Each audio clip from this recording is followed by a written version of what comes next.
No jeito, né?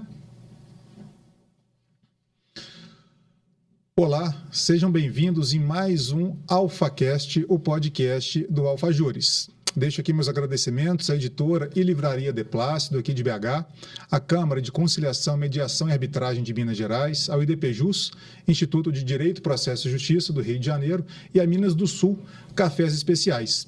E o nosso tema de hoje será sobre alienação parental. E para falar sobre isso, aqui à minha frente, está o meu colega, advogado, Dr. Murilo Andrade, que também é professor, palestrante, com atuação predominante contra atos de alienação parental e falsas acusações. É o atual presidente da ABCF, Associação Brasileira da Criança Feliz, que falaremos dela um pouquinho hoje também na nossa conversa, membro do Instituto Brasileiro de Direito de Família, o IBDFAM, e também foi colaborador na elaboração da Lei 20.584 de 2012, que instituiu a Semana de Conscientização e Combate à Alienação Parental aqui no estado de Minas Gerais. Então, Murilo, seja muito bem-vindo, agradeço imensamente a sua presença, disponibilidade de tempo, de compartilhar conosco um conhecimento de uma matéria de extrema relevância e muito importante, até mesmo com caráter de educação, para que as famílias se conscientizem do bem maior, que é a convivência familiar das nossas crianças. E tem muita coisa para a gente falar hoje. Agradeço também a Cacá, mais uma vez, sempre aqui comigo. Olá. E seja muito bem-vindo. Bom, Darcio, muito obrigado por essa possibilidade da gente discutir um tema tão importante que é a alienação parental. Quero agradecer também a Cacá, pessoa extremamente simpática, e a gente estava conversando aqui sobre essas situações Sim. que as crianças, né, estão passando em relação à alienação parental, né? Esse fenômeno das famílias que estão em litígio, em divórcio, que sofrem com ações de genitores que muitas vezes dificultam que essa criança possa ser amada por ambos os genitores, mesmo que eles estejam separados, né? Então, a alienação parental, ela prejudica os laços afetivos, ela traz severos traumas a essas crianças, e é uma lei que veio para proteger e blindar o direito soberano das crianças de serem felizes. Exato. Verdade. Exatamente. E curiosamente, quando a gente estava aqui conversando antes nos bastidores, antes de começar a gravação, a Cacá chegou também, e a gente começou a conversar, essa questão que a gente até, acho que nós já abordamos também em podcasts passados, sobre essa questão também que tem muita afetação, que são esses laços afetivos dos pais, essa relação de conjugalidade, que ela não pode se misturar com a relação de parentalidade, que a gente estava falando aqui agora há pouco, né? E como isso tem uma afetação, muitas das vezes negativas, porque digamos assim, aquele ranço, aquela discórdia, aquela briga, ela transcende, ela vai além daquela relação a dois e chega até as crianças, né? Muitas vezes crianças pequenas ali com 1 aninho, 2, 3, 15, não importa, né? Crianças e adolescentes, e como tem essa afetação muito grande. E desde a instituição da legislação, dos idos de 2010, salvo engano, acho que em agosto de 2010, que ela entrou em vigor, veio esse processo educativo também, né, transcendendo ali o mundo jurídico.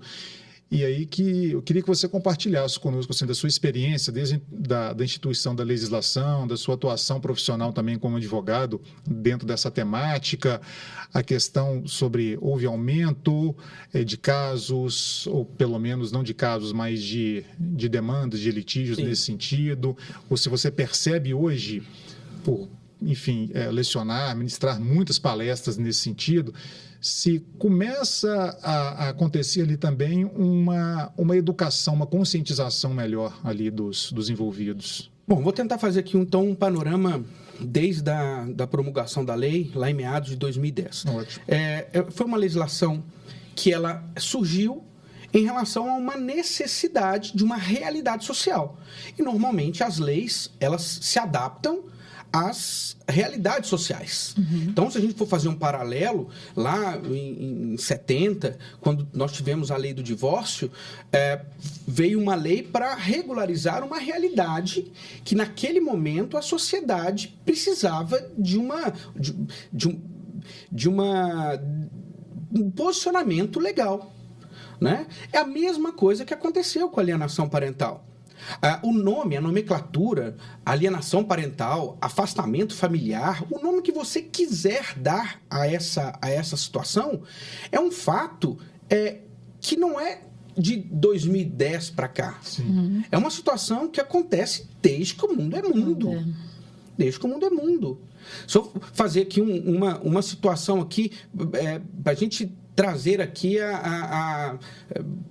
historicamente, eu quero dar 2 exemplos aqui. Qual é um dos primeiros atos de alienação parental que nós temos notícia? A Bíblia. A situação de Abraão e Esther, né? Que ela não podia engravidar.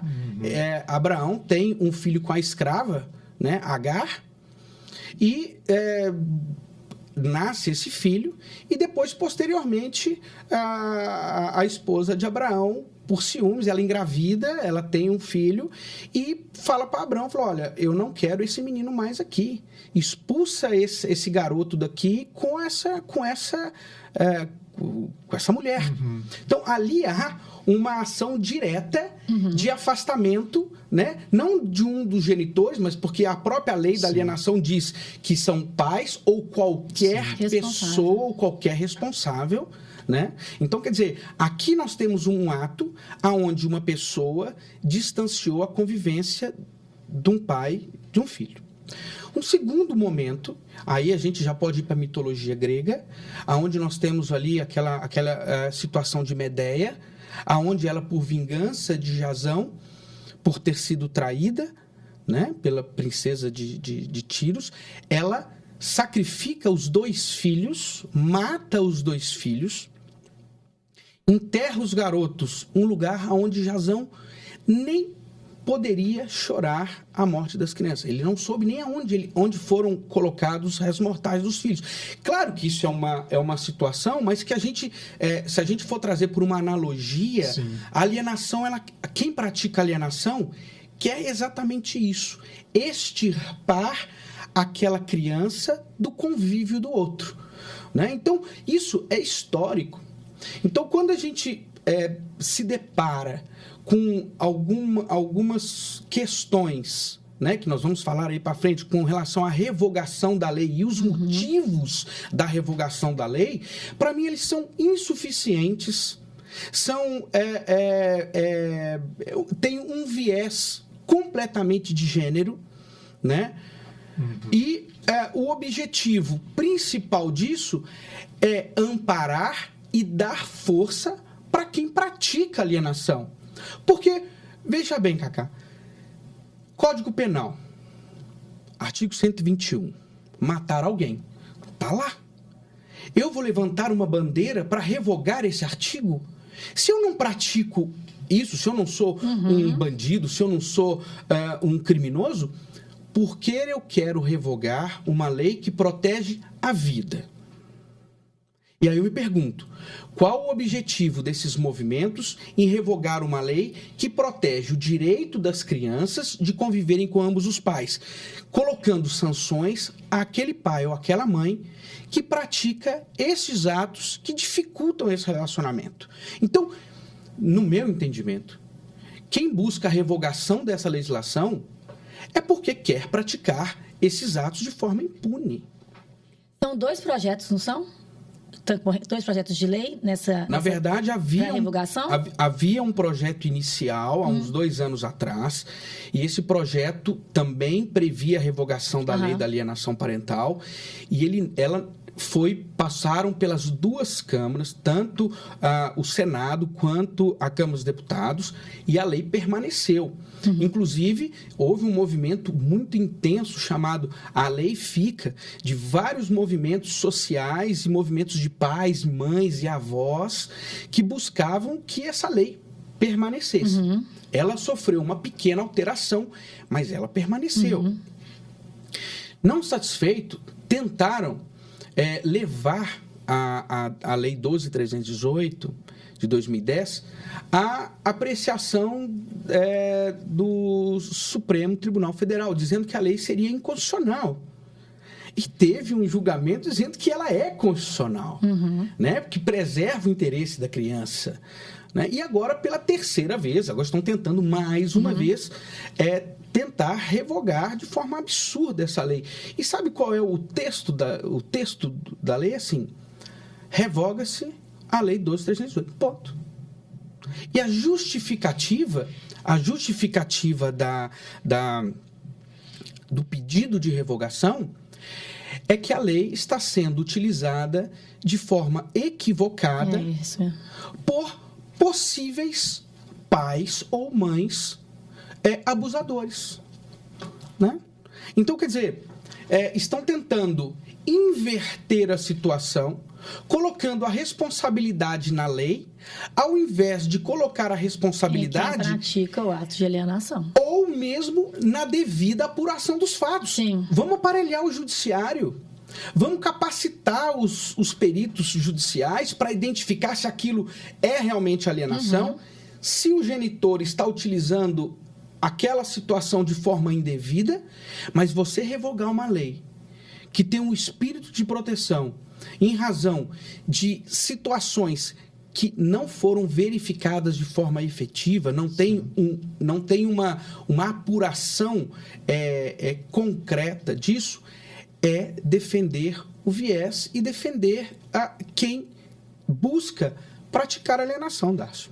Porque um dos meios de prova, né, tem todos os meios de prova admitidos, mas na própria legislação, na lei de alienação parental, um dos meios de prova é o estudo psicossocial, biossocial. Então, ou seja, não é simplesmente uma alegação, não é uma mensagem, não é uma... eu achei que falou, eu acho que o comportamento mudou. Não é assim.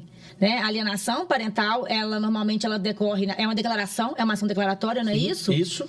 E aí, nessa ação, há uma perícia, né? Há esse estudo. Há uma então, perícia. Não é uma situação de eu chegar e falar assim, não, houve uma alienação, não é uma coisa no ar. É um processo que tem que ser muito bem conduzido com a prática de todos os atos, inclusive probatórios, óbvio, né? E a própria lei, ela diz que quando há o indício de alienação, e o que é o indício, né? Quando a gente fala de prova, o indício é mais do que possibilidade e menos do que prova. Né? Eu não tenho a prova e existe uma possibilidade daquilo estar acontecendo. Então, a lei fala em indícios. Quando há indícios de alienação parental, deve o juiz, no prazo de 90 dias, fazer uma perícia.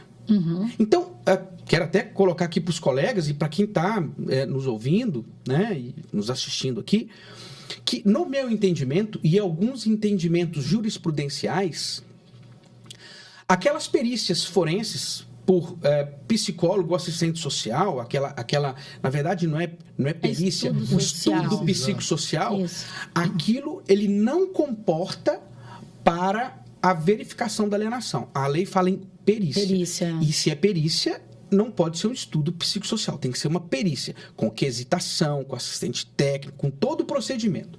E qual é a função do perito? Ele tem que analisar os argumentos, o histórico de atos de alienação parental e identificar, em algum momento, dois fatores. O primeiro, o fator objetivo, que está previsto e enumerado no artigo 2º da Lei 12.310. Ali eu não preciso de perícia. Né? Ali são questões objetivas.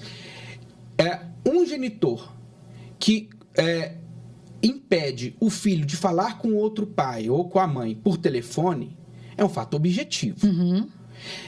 No dia de convivência de um pai ou de uma mãe que vai buscar a criança e aquele outro genitor está em outro lugar ou não entrega a criança àquele pai, é um fato objetivo.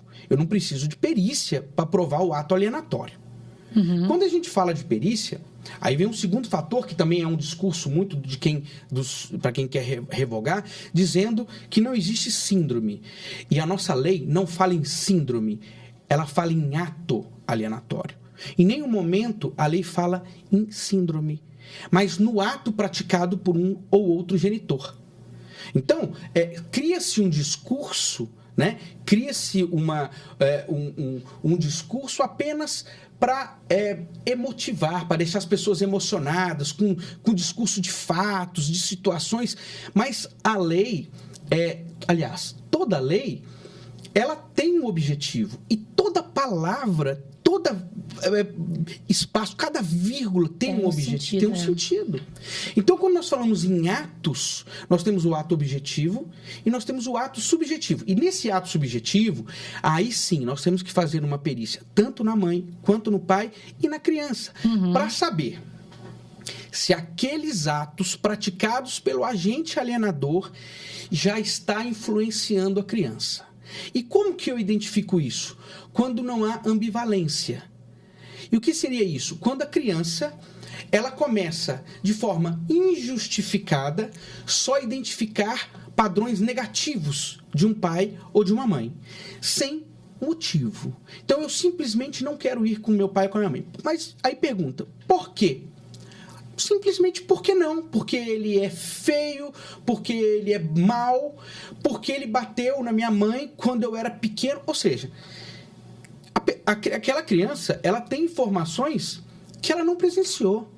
Então, essas situações que geram naquela criança efeitos dos atos é que aonde a perícia ela tem que se focar. Agora, num ato objetivo, eu não preciso de perícia. Exato. Não preciso de perícia. Então, quer dizer, e mais, além dessa perícia, no Código de Processo Civil, me falha a memória agora qual artigo, não sei se é 599 ou próximo a isso, diz que nos casos de alienação parental, nas audiências que forem julgados atos de alienação parental, tem que haver um assistente técnico, um perito para auxiliar o juiz. Isso não acontece. Isso não acontece. Né? Então, quer dizer, nós temos que aparelhar isso de uma forma mais coerente, mas sempre com um objetivo. Sim. Proteger os nossos pequenos. A gente que é pai e mãe, que já passou por divórcio e sabe o sofrimento que é tanto para os pais quanto para as crianças, a gente não pode perder esse sentido paternal e maternal, né? De olhar com aquele olhar de carinho para o filho e protegê-lo de toda essa situação. E quando eu falo proteger essa criança, é dar carinho, é dar amor, e esse amor vamos compartilhar com os dois. Quando você falou da conjugalidade e da parentalidade, né, Cacá? A conjugalidade, ela pode deixar de existir, mas a parentalidade não, só com a morte, né? Exato. Só com a morte. Agora, fora isso, a parentalidade ela vai existir. E quando os pais estão imbuídos em transformar aquele serzinho pequenininho num cidadão de bem, num cidadão com princípios e valores morais bem estruturados emocionalmente, a criança precisa deste carinho. Né? Com certeza. E muito interessante isso que você colocou também, Murilo, nessa questão do projeto de lei, com essa pretensão, ao meu sentir, também totalmente descabida e absurda e sem fundamentação, não só legal, mas lógica, da revogação da legislação atinente à alienação parental, atos de alienação parental. O que acontece até aquela analogia que você fez, o artigo 121 do Código Penal, matar alguém. Quer dizer, não é extirpando uma legislação, como a gente disse, ela veio no Brasil, ali em 2010, mas é uma roupagem jurídica, uma realidade fática que existe desde que o mundo é mundo. Exatamente. É assim aqui o universo jurídico. Eu venho aqui para sanar, para abarcar, para abraçar, para regulamentar alguma coisa que a sociedade demanda. Então, vou dar uma roupagem jurídica para a gente poder regulamentar aquilo dali, aquela realidade, porque senão a gente vira aí justiça privada, né? Cada um faz o que quer, justiça com as próprias mãos. Então, o que acontece? Não é, por exemplo, e aqui só esse comparativo, obviamente, agora 121 sumiu do Código Penal, não existe mais o matar alguém. Olha, não tem mais crime, não tem mais homicídio. É liberado. Para fins legais, não.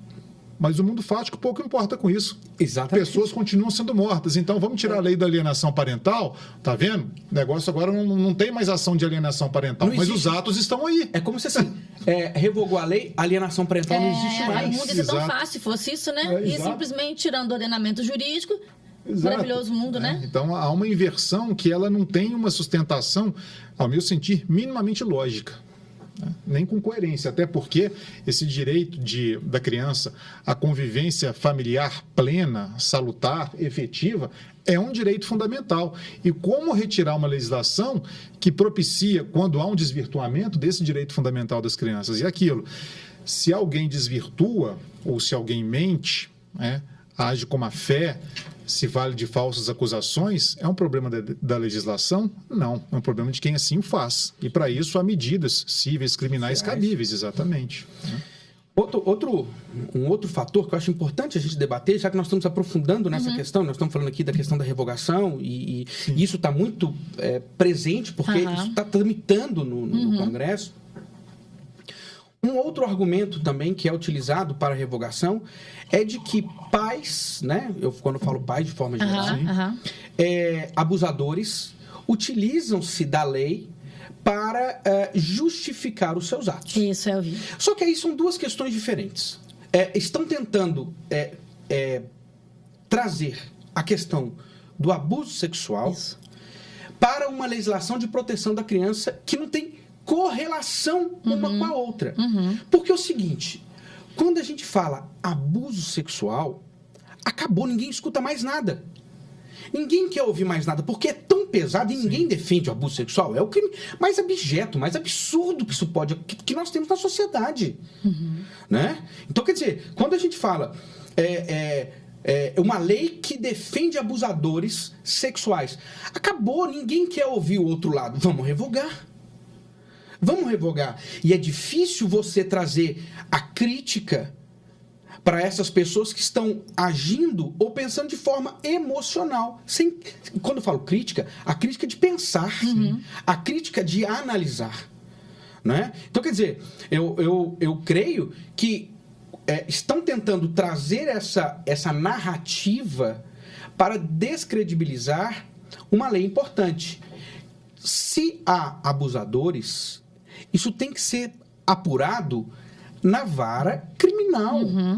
Na vara criminal. Até porque alienação parental não é crime. Não existe tipo penal. É um procedimento de proteção civil. Exato. Então, quer dizer, misturam as coisas e cria-se uma narrativa que, ao som de quem escuta, é uma lei perversa. Só que não tem nada a ver uma coisa com a outra, né? Porque quem estuda, quem lê a lei de alienação, você observa que ali não tem nada que leve a proteger quem abusa. Não fala nada com relação à questão sexual, à questão de um abuso. Então não tem de onde chegar nesse... E também a lei ela não é de gênero, ela não fala o pai ou a mãe, ela fala os genitores ou terceiras pessoas. Os genitores, os avós, os terceiros responsáveis, não é isso? Exatamente. Tem a criança sob sua guarda, sob sua responsabilidade, de uma forma geral. E olha só que absurdo. Olha só que absurdo. Quando a gente fala em alienação parental, quando tentam trazer essa questão, alienação parental vinculado à violência sexual da criança e adolescente, o que tem que ser observado, o que tem que ser periciado ali inicialmente, é aquele pai ou aquela mãe que está sendo acusado disso. Porque além de abusador, além de pedófilo, ele tem que ser incestuoso. Olha para você ver a insanidade da pessoa. Porque ela tem que ter atração, né, por uma criança e ainda praticar atos com o próprio filho. Então você vê que é uma pessoa precisa de uma análise psiquiátrica objetiva. Né? Agora, o que eu observo, tá? O que eu observo? no meu dia a dia, aí eu posso falar no meu dia a dia no escritório. Casais que nunca tiveram nenhum problema, muitas vezes, no relacionamento, ou discussões naturais, ou desgaste natural, mas nunca nenhuma acusação grave ou nada, mantém o relacionamento. No momento que há o divórcio, né? Ou o pai ou a mãe se transforma num monstro, num estuprador, num violento, num bêbado. A mulher se transforma numa louca, numa mulher da vida, que sai com um monte de homens. E, quer dizer, transformam-se nas piores pessoas. Se era assim, então, vamos considerar que se fosse verdade. Então, se eu tô casado com uma pessoa e ele separou, ele virou isso, ele não virou. Então, ele já era assim. Ele já era assim. Então, se eu era casado e sabia que acontecia isso dentro da minha casa e permitia, eu participo, não é isso? Você, de alguma forma, você está sendo conivente. Conivente, né? Aí vão ter gente que fala, mas aí eu separei por causa dessa postura. Ok. Vamos investigar. Como muitas vezes também não é nada disso. Porque pela lógica, peraí, nunca teve nada. De repente, de repente, com a ruptura de um relacionamento, de uma sociedade conjugal, uma ou outra pessoa viram as piores pessoas do mundo. Tem alguma coisa estranha aí, você sabe aonde que... Você sabe o maior índice de acusações de abuso sexual? É nas crianças entre 2 e 5 anos. Porque não conseguem falar. Então, cria-se o discurso, não consegue colher isso da criança e o pai ou a mãe fica afastado anos. Anos e anos do filho, até se provar que aquilo não é verdade. E um outro momento também... Mas o tempo não volta, né? Não volta. É o que a gente estava falando. Se prova 3, 4 anos depois, mas o tempo já foi. Nada vai reparar isso. E um outro momento que essas acusações elas aparecem. Véspera de estudo psicossocial. Entra com uma ação, estão discutindo guarda. Na véspera, assim, o juiz fala assim, especificação de provas, estudo psicossocial. Logo vem um boletim de ocorrência num dia de convivência de que a criança voltou com uma assadura, voltou reclamando que estava com dor no bumbum. E isso, o pai é afastado. É clássico. Parece que há um roteiro para isso. Né? Porque você está colocando, né? Quando isso tem uma estatística, isso se repete de uma forma que não deveria se repetir, acho que uma luz vermelha tem que se acender e falou, vamos analisar. Exatamente, porque é recorrente. Não posso falar que é verdade nem que é mentira, mas está tendo uma certa recorrência, um comportamento padrão nesse sentido, tem que se acender uma luz e vamos analisar. Exatamente isso. Agora, obviamente que nós temos que olhar também por outro lado. Existem pais que são violentos, Sim. que são abusadores? Existem. E aí eles têm que sofrer o rigor da lei. O que eu venho e não canso de alertar é generalizar. Né? Generalizar que todo pai é agressivo, todo pai é pedófilo, todo homem é um potencial estuprador e etc. E esse discurso que vem a tentar desqualificar a paternidade. Isso é lamentável. Né? Agora, em relação aí a gente volta na questão da lei, como diz a Cacá, ela não é uma lei de gênero, ela tem como é que se diz? No nosso Brasil parece que a gente tem que desenhar. Falei com o Darcio aqui. É uma lei autoexplicativa de 9 artigos, onde fala assim, pai, você não pode impedir o outro de ver. Você tem que passar informações médicas, escolares para o outro genitor. Mudou de endereço, você não pode mudar de endereço e não avisar aonde que a criança está morando. Então, assim... São coisas muito deixa eu óbvias desenhar do dia a dia, isso aqui para você. Agora, se você fizer isso, o que nós vamos fazer? Eu vou te dar uma advertência. Eu vou te aplicar uma multa. Eu vou ampliar a convivência. Olha só, se você está restringindo a convivência, eu vou ampliar. Vou colocar mais 1 dia ou 2 dias do pai ver aquela criança. Se você continuar, eu vou reverter a guarda. Se você continuar, eu vou te colocar para você fazer um tratamento compulsório. Então, quer dizer, é gradativo. É o alerta, é a advertência, é a multa. Aí lá no final, se a pessoa ela continua continua desrespeitando ordem judicial, ela continua violentando a criança, porque... E a gente não está falando aqui da violência sexual, né? Não, poder separar, da violência psicológica. Psicológica. Porque a alienação parental é violência psicológica. E está prevista em lei, 13.431 de 2017.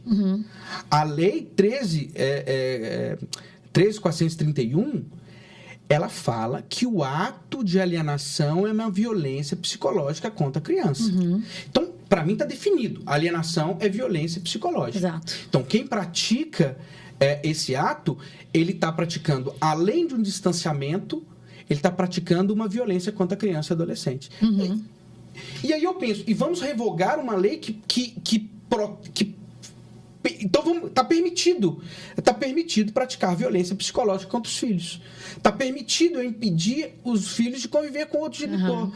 É uma lei que vai impedir essa criança de ser amada por ambos os pais. Porque as consequências são advertência, aplicação de multa, reversão né, uma ampliação de convivência, a retirada da guarda, da compartilhada para exclusiva. Para exclusiva. Né? Então, assim, a partir do momento que essa lei não estiver mais em vigor e que ela deixar de existir, eu não posso aplicar uma penalidade que não existe. Não. Então você pode fazer tudo que não aconteça nada. Ou seja, nós vamos legalizar e nós vamos dar força para quem pratica alienação. Exato. E olha que questão interessante que você colocou também nesse ponto. Questão de estatísticas, quando há, por exemplo, acusações, mas vamos pegar pelo viés das falsas acusações de abuso sexual e aquela faixa etária, ali geralmente de entre 2 e 5 anos, onde há uma vulnerabilidade maior, emocional, psicológica, comportamental, de raciocínio da criança. Ela não tem como se manifestar em relação a isso.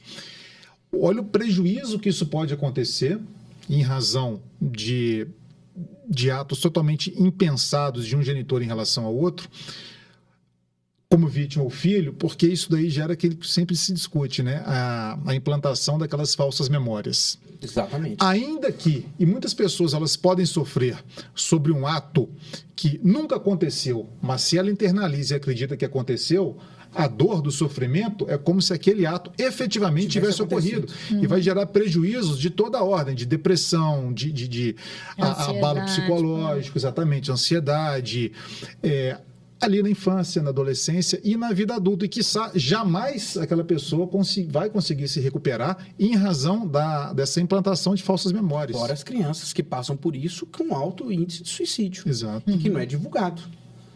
Né? Exato. Então, quer dizer, a violência... Porque a gente está muito acostumado, né, Cacá, com a violência física que deixa marca, né? Aí eu até digo o seguinte nas minhas aulas, nas minhas palestras, que você brigou, você tomei um tapa no rosto, tem a marca, né? Tem a marca ali, eu consigo fazer um exame de corpo de delito e identificar que houve uma lesão. Na alienação parental, a violência... o dano é na alma. Você não consegue. Não existe um raio-x, não existe uma forma, não tem um laudo que eu possa conseguir extrair visivelmente esse dano, esse abalo psicológico. É o tempo. É o tempo. É uma cicatriz invisível. É uma cicatriz invisível.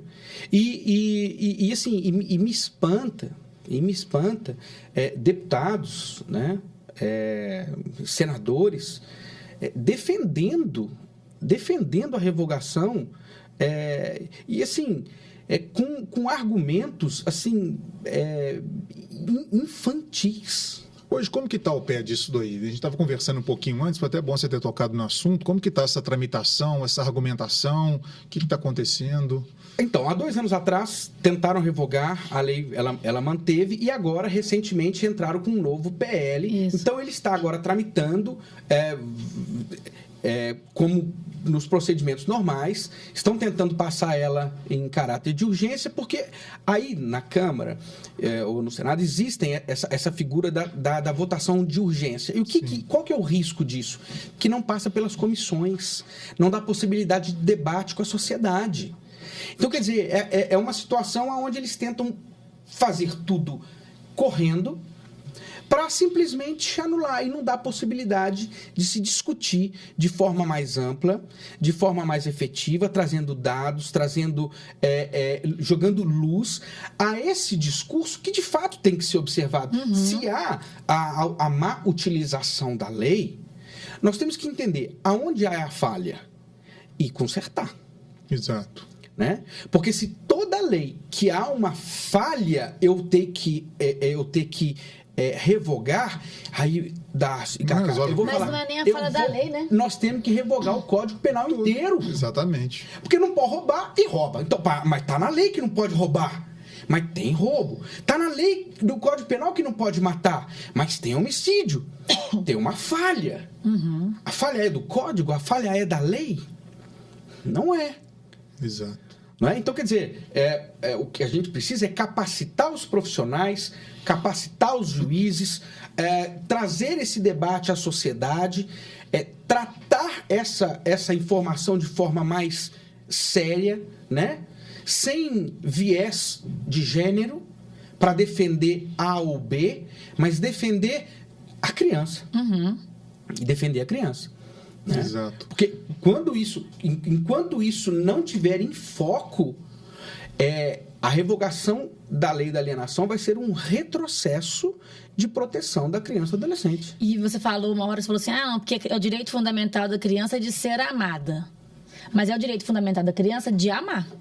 Porque a gente pensa no sofrimento do pai ou da mãe que está sendo afastado, que são colocados, são praticados esses atos para poder afastar essa convivência, ou tentar afastar essa convivência.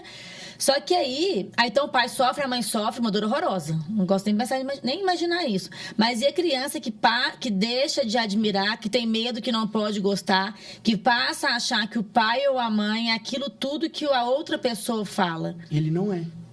E muitas vezes não é. E aí o sofrimento que essa criança tem de não poder gostar de quem ela... Porque aqui, mais uma vez, a gente não defende o alienador, né? Quem pratica o ato. Não é isso que a gente está discutindo. O que a gente está discutindo é que muitas vezes há uma utilização equivocada para poder fazer esse afastamento. Sim. Mas que... em ocorrendo esses atos e tendo o dano, né, passando pelo aspecto objetivo e o dano, o aspecto subjetivo, é lógico que vai ter que ter aplicação da penalidade.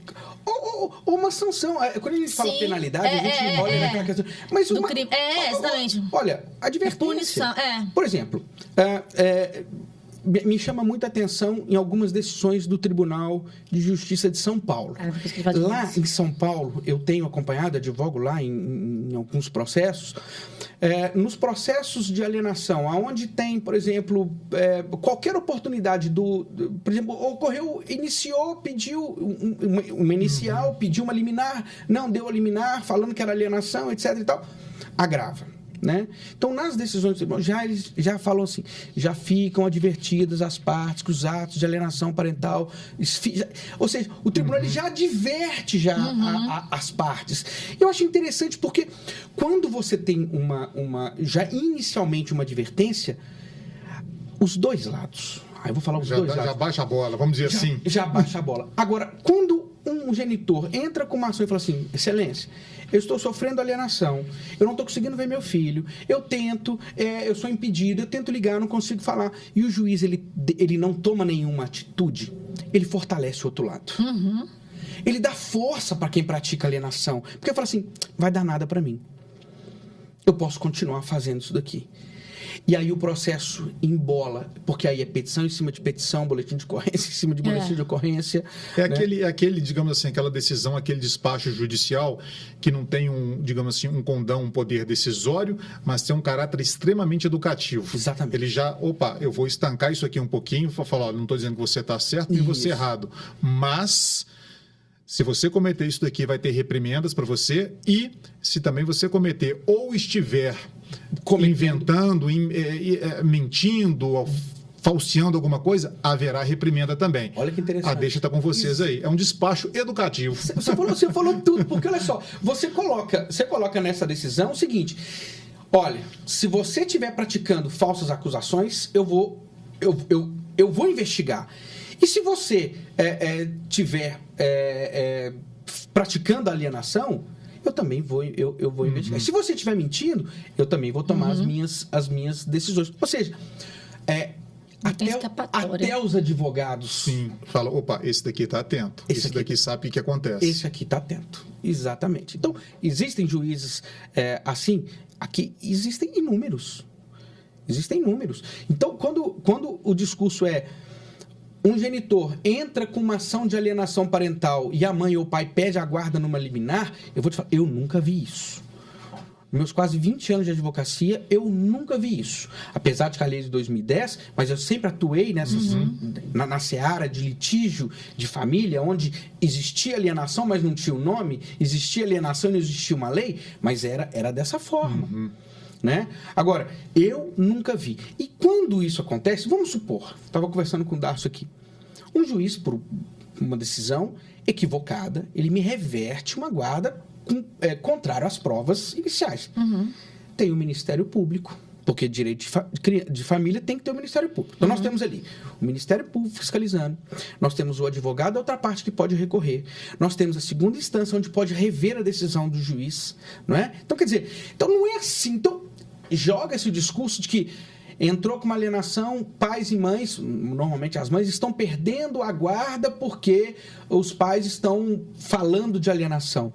Se, em algum caso de reversão liminar, é porque a prova é clara. É clara. Né? Agora, eu não vi nenhuma dessas decisões, tanto na CPI, que foi feita anteriormente. Eu não vi uma decisão, porque aí, se o discurso não podemos trazer essas decisões porque tem segredo de justiça. Então, você está vendo como é que é difícil? Sim. É difícil porque não tem comprovação, mas por alguns deputados, infelizmente, compraram um discurso, tá? E aí eu falo com muita tranquilidade, compraram uma agenda eleitoral. Né, um nicho eleitoral para defender. Deputados e senadores que defendiam as crianças, quando assinaram, eu não vou nem falar o nome desse deputado, para não dar ibope para ele, mas em 2010 ele assina a lei da alienação para a promulgação da lei. E hoje ele está pedindo a revogação dela.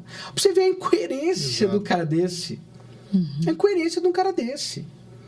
Né? E aí... Por que eu entendo que é incoerência? Porque é o seguinte, porque ele mesmo disse que entre 6 e 7 acusações de alienação ou de abuso são falsos. Ou seja, o maior número de pessoas que praticam essas práticas são os alienadores. Então, são 3% que é verdade, 7% que pratica alienação. Eu vou defender quem pratica alienação. São 70%. E outra coisa, justificativa anula a outra. E criança não vota, né? E criança não vota. Exato. Então é isso. O maior interessado não se manifesta. Não se manifesta. Então, quer dizer, toda essa narrativa, toda essa gana da revogação dessa lei é estritamente eleitoral. Infelizmente. Não há uma plausibilidade social nem tampouco jurídica ali. Né?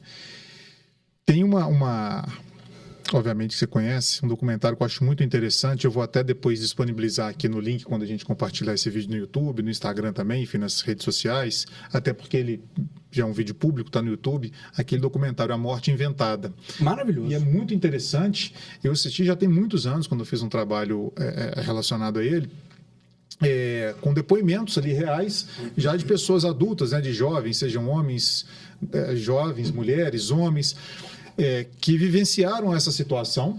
E a repercussão. E muito antes, inclusive, da entrada em vigor da legislação. Aquilo que a gente falou. O fato existe. A roupagem jurídica é outra coisa, mas não altera a realidade do dia a dia.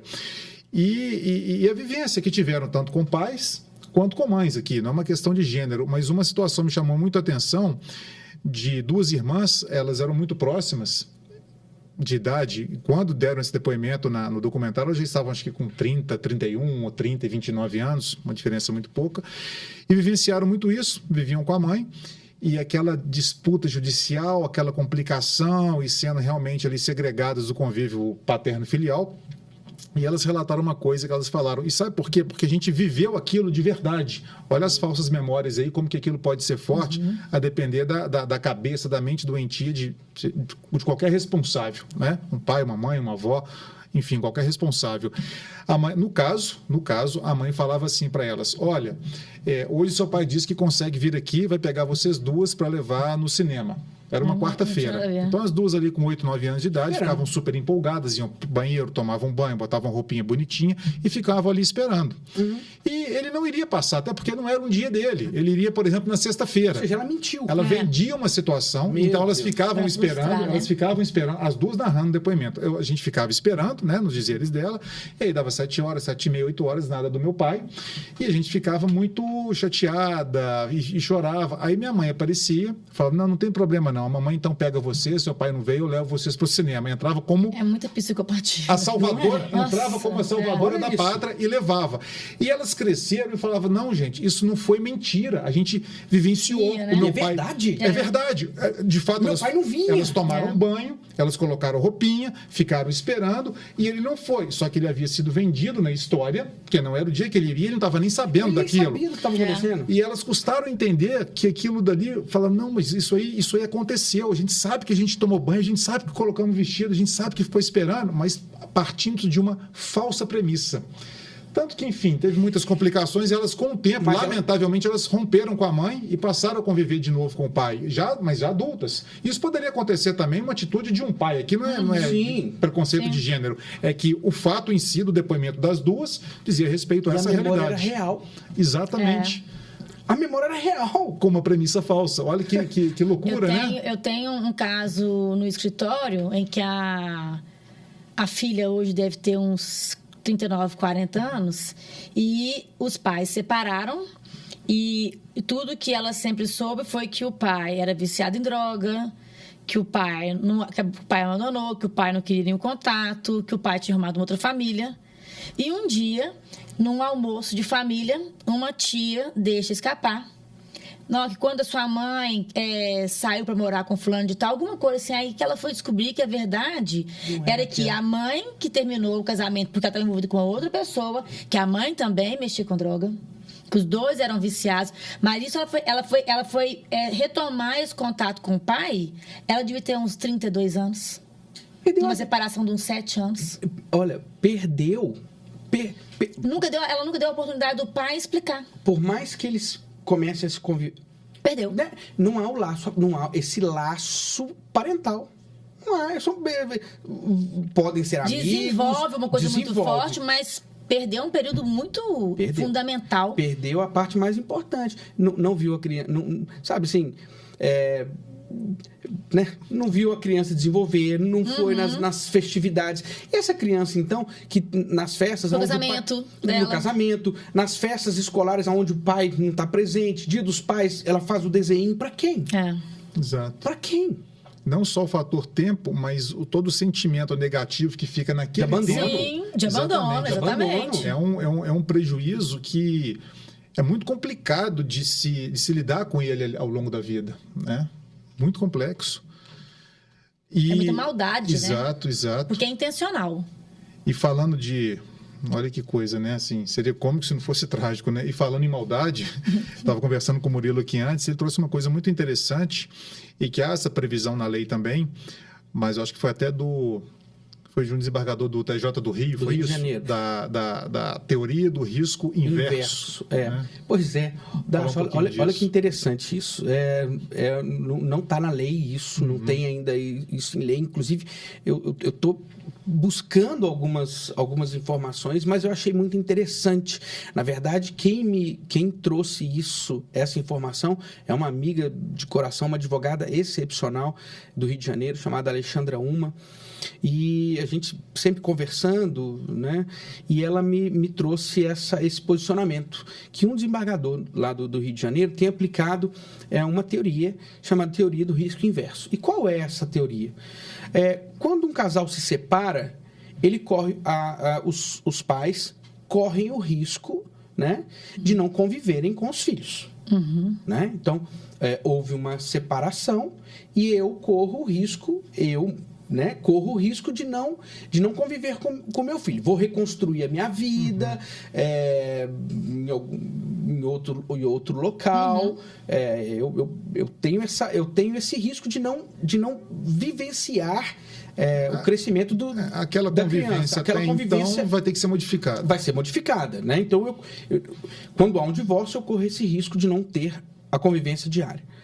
A teoria do risco inverso é o seguinte: o risco não é mais dos pais não conviverem com os filhos dessa forma. É o seguinte: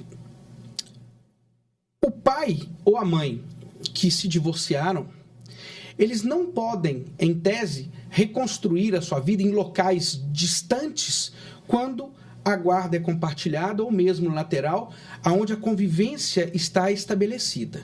Então, se há uma convivência estabelecida da criança com o pai e com a mãe, eu não posso simplesmente da minha cabeça falar assim, vou mudar para o Acre, vou mudar para o Rio de Janeiro e levar a criança para outro local.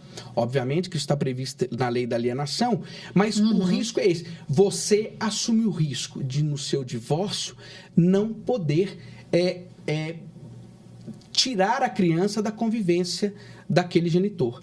Então, assim, é interessante. Então, essa decisão foi, inclusive, num pedido de supressão de autorização para a criança morar no outro país, né? E aí esse desembargador, me fugiu o nome dele, disse isso. Com o divórcio, o risco de você não poder seguir a sua vida é o filho, porque a prioridade é ele. Ele mora no Rio de Janeiro, os amigos dele são do Rio de Janeiro, o pai mora no Rio de Janeiro, os avós moram no Rio de Janeiro, a escola, a rotina dele é Rio de Janeiro. Se você quiser ir, você pode ir. Mas eu vou olhar para a criança. Então, o risco, aí, nesse ponto, se inverte. Não é mais o pai que vai correr o risco de não conviver com a criança. É a criança que vai ser protegida de não conviver com aquilo, com ninguém quer impedir ninguém de seguir a vida ou se mudar. Mas, se há uma criança ou crianças envolvidas, opa, então calma lá. Quer ir? Pode ir. Mas a criança, pelo menos por um determinado momento da vida, até que ela tenha essa autonomia. Opa, peraí. Vamos sopesar aqui qual o maior interesse? O seu ou da criança no seu desenvolvimento pleno, no sentido psicológico, emocional, comportamental, efetivo, com toda a sua família aqui, direta, indireta, família extensa, avós, tios, primos, etc.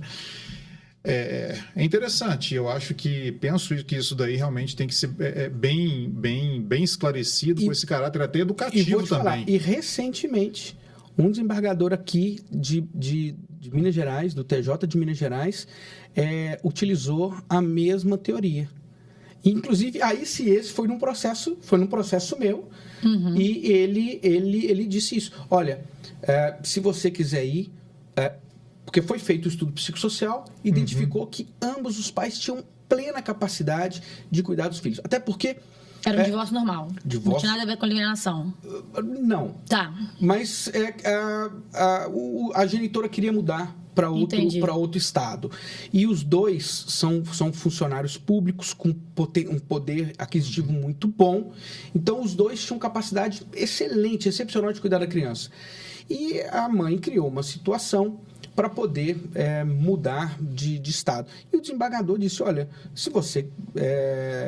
primeiro que é um absurdo as coisas que nós estamos vendo aqui, mas se ambos os pais têm condição e a rotina da criança é aqui, ele fica aqui e você vai seguir a sua vida, mas nós temos que olhar o melhor interesse da criança. Então, assim, ainda está correndo, mas interessante porque está começando uma nova percepção do judiciário, Cacá, daquela questão da prioridade materna, Sim. né? Até porque a nossa sociedade mudou, né? As mulheres estão trabalhando, ascendendo profissionalmente, as coisas estão se equilibrando, né? Então, hoje, realmente, estamos engatinhando, mas eu acredito que a médio e longo prazo, as coisas vão se tornar igual nos Estados Unidos, ou mesmo nos países... na Holanda, também. exatamente, na Holanda, onde a criança é prioridade mesmo e não tem essa questão de mãe ou pai, não. Foi uma questão muito... Até cultural, eles são exatamente, diferentes, né? uma questão sociocultural aqui no país, até porque há alguns anos, e olha que a gente não fala de muito tempo, o que a mulher vem exercendo hoje, primordialmente, era exercido ali pelos homens. Não porque a mulher não tinha capacidade, mas por outras questões de imposição, de mercado, etc. E elas assumiram o seu espaço. E os homens, vamos dizer assim, presumivelmente ali os provedores, hoje eles também vêm assumindo um outro espaço no seio familiar, especialmente com cuidados com os filhos. Exceção sempre vai existir entre homens, mulheres, pais e mães, enfim, mas como regra geral, esse papel ele vem sendo dirimido. Tanto é que muitas vezes eu brinco, eu falo quando há ali o casal ele está junto, há uma exigência, o homem fazer muita coisa, a mulher muita coisa, ou ficar com o filho aqui, ficar ali, e de repente, depois que eles não estão mais juntos, que exigia tanto a presença do outro, quer evitar essa presença. Aí que a gente volta naquele dilema da conjugalidade e da parentalidade. Até porque isso não vem à tona, porque geralmente isso vem precedido de uma briga, de um litígio. Mas muitas vezes há alienação parental na constância de uma sociedade conjugal. Verdade. São casados, mas há uma alienação por, enfim, questões psicológicas, emocionais, questões mal resolvidas, mas existe isso. Não é judicializado, mas é o que a gente falou. O fato está ali. O mal está sendo feito. Né? Exatamente. Mesmo em casais ainda vivendo juntos, né? Sem divórcio, há essa possibilidade dessa alienação e o falar mal de um e falar mal de outro. Exato. Eu só acho o seguinte: de tudo que nós falamos aqui, Dácio, a gente tem que extrair o que nós estamos vivendo. Nós estamos vivendo numa sociedade extremamente acelerada, onde as mudanças sociais, elas estão, assim, a gente muitas vezes não consegue acompanhar, mas existem princípios basilares que uma sociedade não pode perder, que é a proteção da criança, que é justamente o pilar da sociedade, que eles serão os cidadãos do futuro. Então, se nós criarmos crianças instáveis, nós teremos sociedade instável. Se nós criarmos crianças com princípios e valores morais, e eu não estou defendendo aqui nada de posicionamento, mas que a criança tem uma estabilidade emocional, nós teremos uma sociedade emocionalmente sadia. Exato. Né? E a gente vê que a nossa sociedade, a gente vê um monte de gente falando, a sociedade está adoecida. Acho que é por causa disso.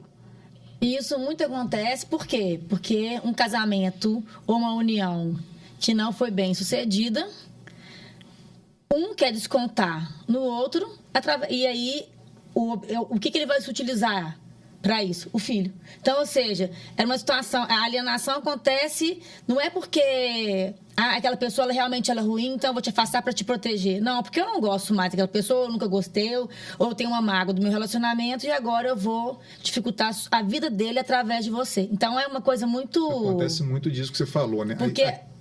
Né, tem um ato, está tipificado ali na lei, né? Qual que são os atos da prática da alienação? Agora, o que leva uma pessoa a fazer isso? Porque se eu falo, não vai, não pode, não quero, porque realmente o outro lado é ruim, porque o outro lado é prejudicial, eu estou protegendo, eu vou provar e eu vou afastar. Agora, muitas vezes isso acontece porque eu quero atacar a outra pessoa e vou fazer isso através do filho. Aquela expectativa de futuro que é frustrada pela não continuidade de uma relação a dois, ela desencadeia muitas vezes, essa frustração desencadeia em tudo aquilo que é oriundo dessa relação. Às vezes não é nem frustração de querer continuar junto, não. Não, mas eu digo assim, frustrou. Foi frustrado esse nosso propósito. Então tem um filho aqui, né, que ele é oriundo dessa relação. E muitas vezes essa frustração recai nos filhos e aí começam essas questões que a gente está discutindo também, né? Agora, Dácio, o que a Cacá falou é o seguinte, eu acho interessante esse posicionamento quando fala assim, há a disputa e utiliza-se a criança. Mas aí nós temos que também ser, a gente tem que ser correto com a realidade que a gente vivencia hoje no direito de família e nesses litígios processuais. Uhum. Há uma realidade onde hoje os homens trabalham mais, então tem um poder aquisitivo. Não vou generalizar, mas eu estou te falando de forma do que eu vivencio. Uhum. Então, nos processos, o homem tem um poder aquisitivo um pouco maior e a mulher não tem. Quando há um divórcio, o que acontece? De um lado, há uma situação também de revanche do homem, em falando o seguinte, olha, ela está pedindo um valor muito grande de pensão.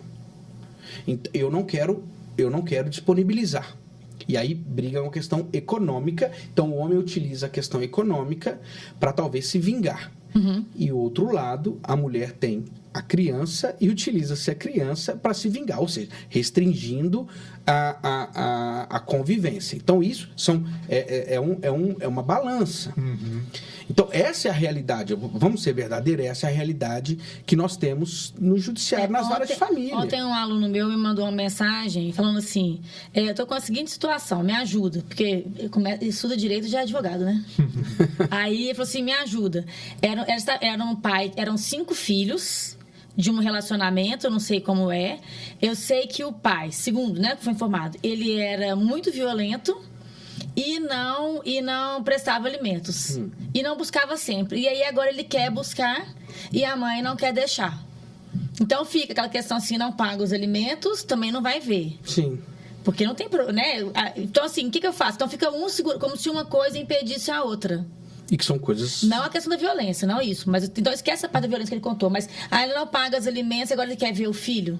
São coisas distintas. São coisas diferentes, Pode ser uma moeda de Aí fala assim, olha, então é o seguinte, se ele não paga alimentos, às vezes ele vai para execução e ela pode, como então estamos falando de alienação, ela pode responder por alienação, por dificultar o contato. Sim, cada um toma a sua medida. Você não pode fazer justiça com as próprias mãos. Exato. Não é? Usar isso aí como barganha.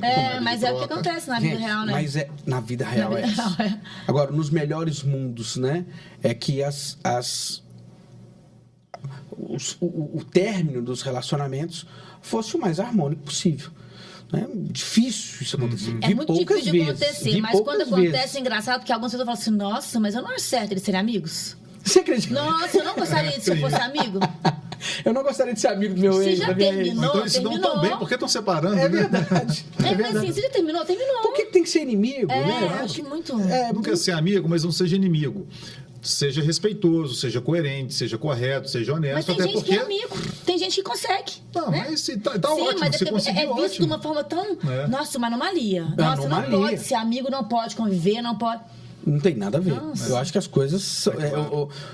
Mas aí o seguinte, eles têm um amadurecimento muito acima do normal para superarem isso que é o normal da sociedade e estão pensando na saúde mental do filho. Mas também eu fico pensando, nunca passei por isso, né? Eu vejo como advogada, mas acabou o casamento, acabou a união, inimigos. Pois é. Será que precisa disso, né? Mas é pro resto da vida inimigo, então? Teve aquele mal-estar, as coisas vão se acalmando depois, não precisa ficar nessa... Não precisa ser inimigo. Né? É que bom, se for amigo vai ser muito legal. Vai ser bom. E aí situações, né? Aquelas absurdas que realmente inviabilizam, mas dentro de condições normais de temperatura e pressão. O mundo inteiro briga. Exato. É? E você falou uma coisa interessante aqui no começo, que eu lembrei agora, até anotei aqui, Murilo, que tem aqueles extremistas também, que tudo é alienação parental.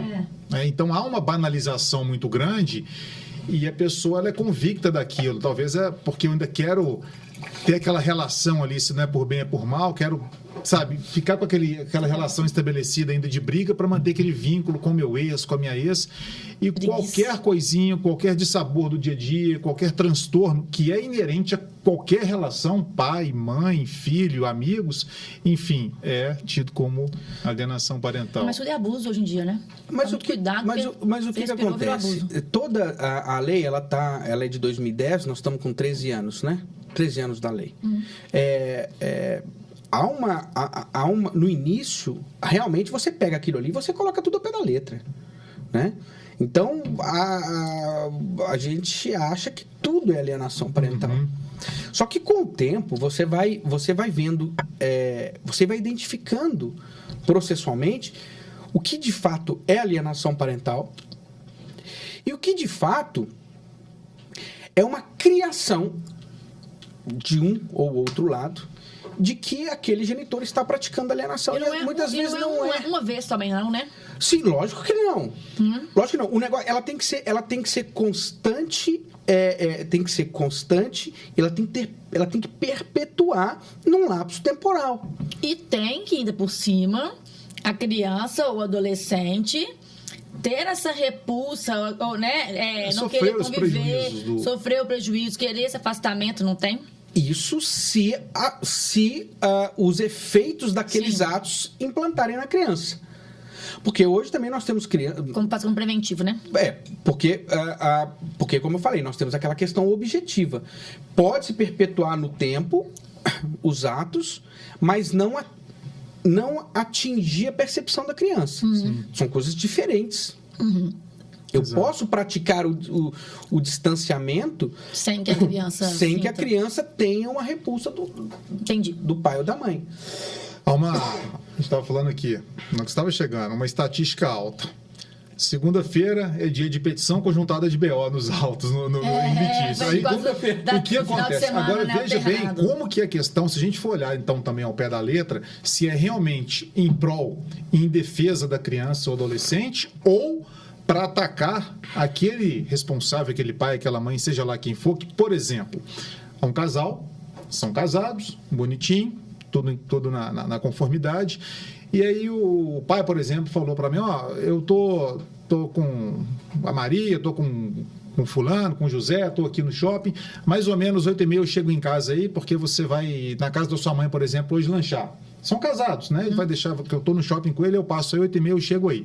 Aí, por algum motivo, ele se atrasou, chegou 8h45, 15 minutos depois. Boletim. Aquela mãe recebe e tal. Poxa, já não sei o que, se atrasou, agora eu vou ter que correr para minha mãe e tal. Aquela discordância ali de um casal normal e vai para casa da sogra. E vai lá com o filho e no outro dia a vida que segue. Ok. Mas se são separados, tem que devolver 8h30. Chega 8h45, aquilo que a gente brincou. BO, petição, vai lá para o juiz. Então será? Não vence. Mas olha só, objetivamente, foi o mesmo ato.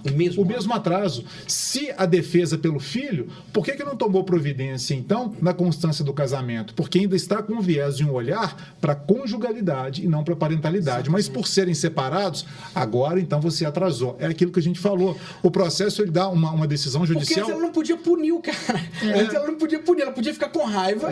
Você vai dormir no sofá, sei lá. Agora não. Agora... O juiz vai te dar um puxão de orelha.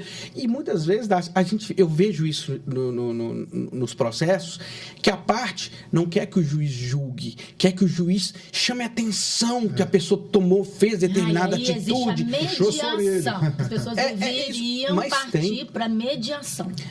Mas...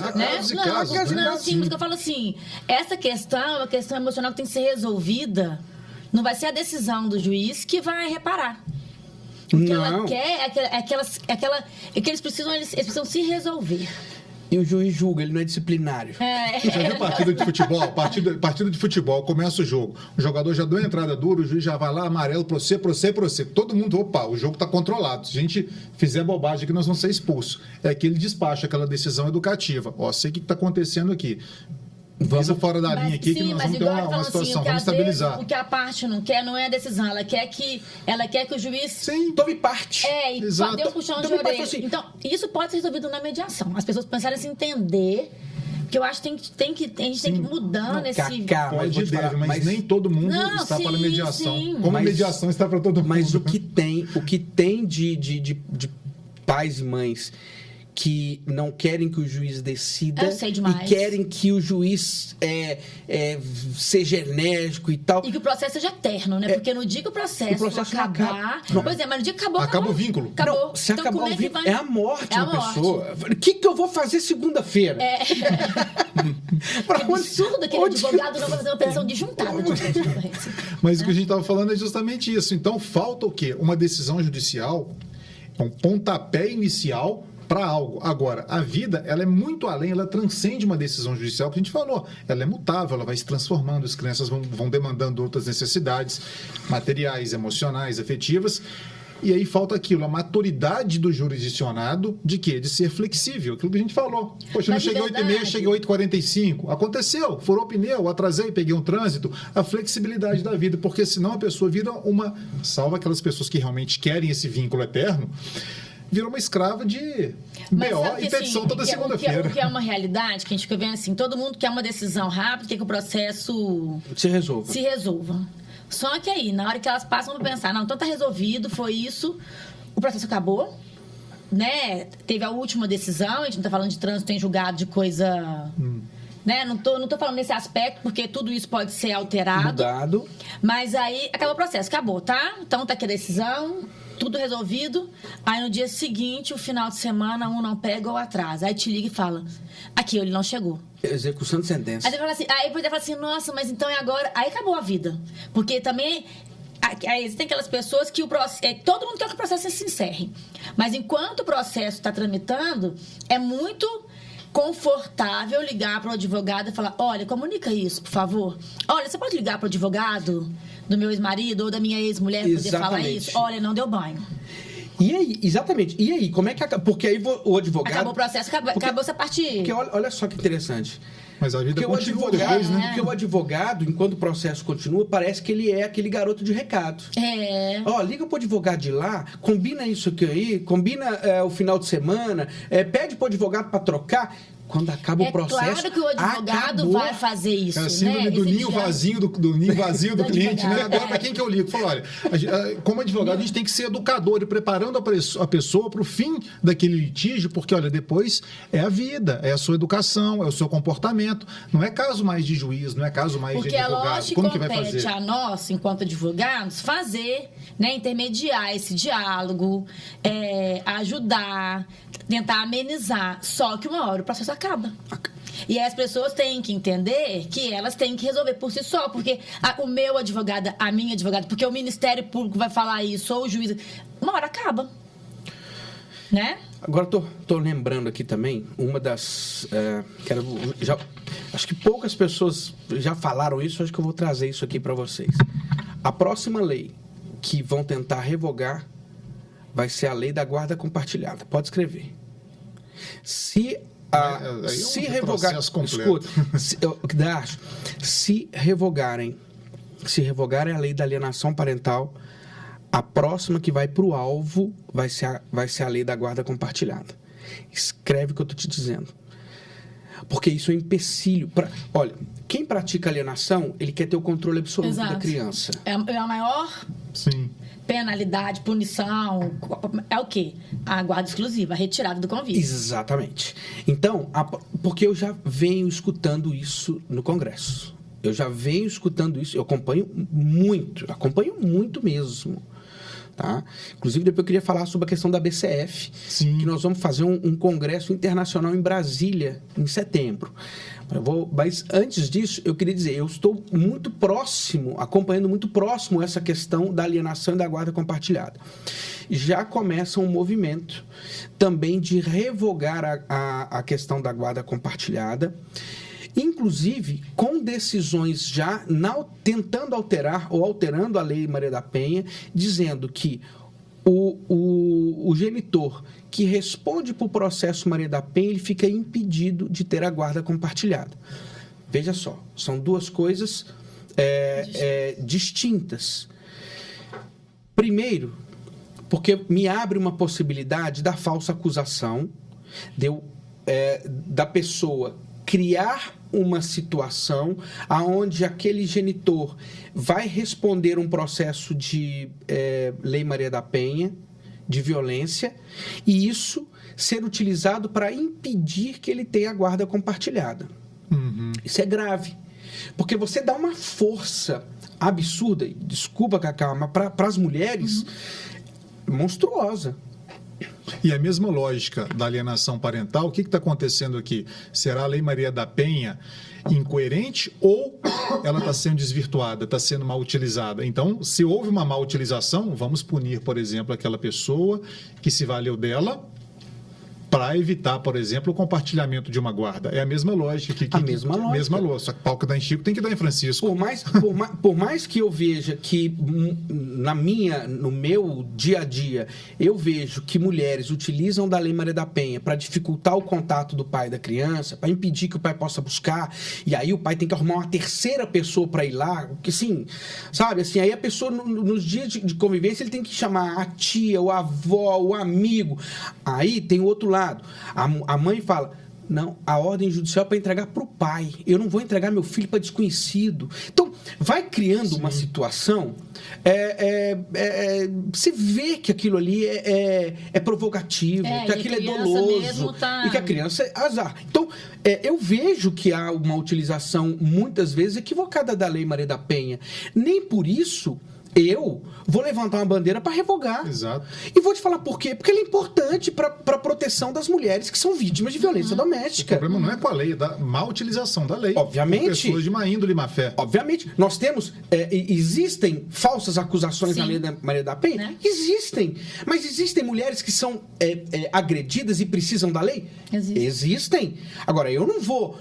Por mais que haja exceções ou não, eu não vou defender a revogação de uma lei tão importante. Exato. Agora, também, por isso que eu falo que o pedido da revogação da lei da alienação é político. É político. Eles não estão olhando a criança, Darcio. Eles não estão olhando ali aquele serzinho mais importante. Estão olhando que mulheres estão sofrendo falsas acusações. E que nós não temos estatísticas. E eu também não tenho estatística na Lei Maria da Penha qual o número de utilização da Lei Maria da Penha que são acusações. O que eu sei é que, isso aí é notório, a gente tem algumas entrevistas aí nas mídias sociais, né? Onde eu vi um promotor falando que quando ele percebe, olha só, que há uma falsa, que o que foi solicitado ali uma acusação de agressão, de violência, e aquilo, ele percebe que aquilo é mentira, ele meio que não dá andamento. Está prevaricando. Mas é uma forma de manter-se a medida protetiva, mas o crime em si não é efetivado. Eu queria saber, hoje, estatisticamente, quantas medidas protetivas elas são aplicadas no Brasil, e dessas medidas protetivas, quantos crimes há uma condenação? Eu acho que aí a gente tira por base se a Lei Maria da Penha ela está, de fato, interessada em combater a violência, em punir quem pratica a violência, ou se é uma lei apenas com um aspecto meramente protetivo. Porque se for meramente protetivo, eu acho que há um desvirtuamento também, porque você vai proteger uma pessoa de uma pessoa que não praticou o ato criminoso. Exato. Outra questão que eu faço uma crítica aqui, a Lei Maria da Penha, ela está a medida protetiva, né? Quando eu falo Maria da Penha, é a medida protetiva. Ela é uma das poucas ações no nosso universo jurídico eterno. Eterno. O matar Matar, pena de 8 a 12, roubo, tem lá a pena a ser aplicada. A medida protetiva não tem. Ela pode se perpetuar eternamente. Então, quer dizer, eu faço essa crítica. Eu acho o seguinte: a medida protetiva ela é cautelar, eminente a uma violência, a uma proteção real, naquele momento ali. Mas ela tem que ter uma duração. É claro. Ela tem que ter uma duração, porque ela coloca o outro numa restrição de direitos. Sim. E eu acho que o lógico é assim: 120 dias, 180 dias. Ela tem que ter. Ainda que seja mais tempo, que passe por um estudo. Que passe por um estudo. Passou. Mas pra sempre. Mas ok. Passou a medida. Se ele descumprir, se ele descumprir, dá outra medida, aperta um pouco mais a situação. Agora, as medidas protetivas hoje, e aí eu falo da minha experiência também no meu dia a dia, ela é utilizada praticamente 100% para instruir processo de guarda, processo de divórcio. E eu sei que vai ter gente que vai ouvir falar assim, não, se ele repetir, não quer dizer assim, não, então eu vou deixar aqui, ele vai matar, não é nesse sentido. Não é nesse sentido. Eu sei que a pessoa fala assim, não, mas vai descumprir, isso significa matar. Não, mas não o Darcio falou, esse período que tem que ser realizado, esse distanciamento, pode-se fazer um estudo. É dar efetividade, aprimorar, melhorar, não é desconsiderar. Bom, olha só, eu estava também meditando, a gente, que ama direito, apaixonado por direito, a gente não para de ficar pensando nas coisas. Eu atuo bem nessa interseção entre divórcios altamente litigiosos e direito penal. Esse é o meu ramo, é onde eu atuo. E o que eu faço um comparativo hoje? Hoje, qualquer prisão em flagrante, o bandido, o criminoso, ele tem que ter 48 horas na frente de um juiz na audiência de custódia. Para ele se justificar, para identificar se a prisão foi legal, se não houve ilegalidade e tal. Por que não fazer isso com as medidas protetivas? Dá a medida protetiva. Ok, estou pedindo... Sim, mas eu vou 48 horas para quem sofreu, para se justificar. E o juiz nessa área são juízes tarimbados, sabem a situação, vai sentir aquilo ali. Ele pode, se ele sentir na dúvida, ok, estou em dúvida, vou manter a medida protetiva. Olha, o que ele está trazendo aqui para mim não tem sentido. Então, vou dar um exemplo.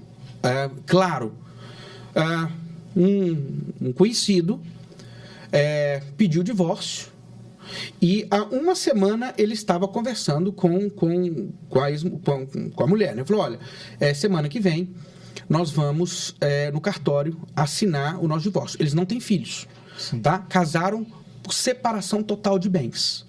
Tá?